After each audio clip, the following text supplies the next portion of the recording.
This is our first ever Master Rain Gardener Field Day. Participants from the certification track of Master Rain Gardener are here to actually design and install a rain garden and a rainwater harvesting system. When we develop the landscape, we put a lot of impervious surfaces in, rooftops, driveways, sidewalks, and water, rainfall hits that and runs off and picks up all the diffuse pollutants and puts them into the near surface water body.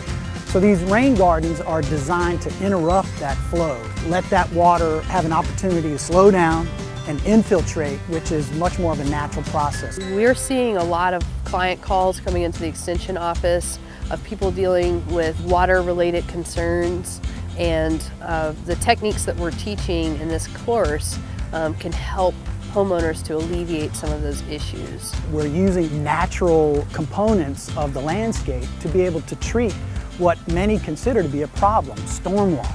So we're taking what is a problem and using it as a benefit in a landscape environment. And that has many benefits, one of which we're able to create some habitat along the way. We have chosen an entirely native plant palette for this garden. It's not essential for all rain gardens, but we felt like in a public education site like this that it would be a great opportunity to showcase just how beautiful native plants can be. By using native plant species, you support a lot of the native insect life, which they do munch on the leaves and things like that. But most of the plants are evolved with them and can withstand that kind of, constant foraging from the insects. So not only are you helping improve water quality for the birds and, not creating runoff situations, you're also giving them a really good, productive food source. It's a great opportunity to bring in a lot of really cool plants and then also great butterflies and birds and things like that. So not only are you bringing in some really cool life to your yard, but you also get a chance to help the environment by intercepting some water and keeping it on your property and actually doing something fun with it. Well, we look for native plants that would survive in, periods of a lot of water, 6 to 8 inches of standing water for a short period of time, and then they can survive for longer periods of drought so that it can be sort of self-sustaining and that it doesn't have to be watered in the meantime between the rainfalls. For our Master Rain Gardener Field Day, we are on James Island, South Carolina in the Riverland Terrace neighborhood at a community garden called the Medway Community Garden. Our program with the Conservancy, we manage 3 community gardens in the City of Charleston public park spaces. This is the last one to be built, Medway Community Gardens. And one of the components that we knew we wanted was a rain collection system.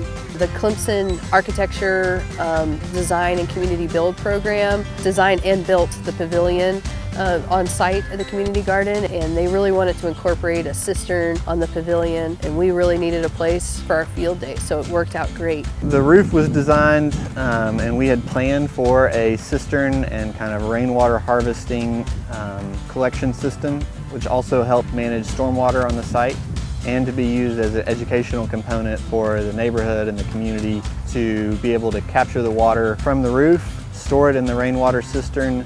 The overflow of the cistern could be used to irrigate the plants. So there's 60 garden plots that are available for lease. There's also 12 community beds that are twice as long as the leasable beds, and then we donate everything that's grown in them to a local food pantry. The pavilion was also meant to be a GAP certified, FDA approved facility so that the vegetables harvested here, which go to 6 local food banks in the Charleston area, can be rinsed and prepared immediately to go. We've been really pleased with the amount of interest that we've gotten. We actually overbooked our first offering. We have a wait list for this first offering. We have 25 different cities and towns in South Carolina represented.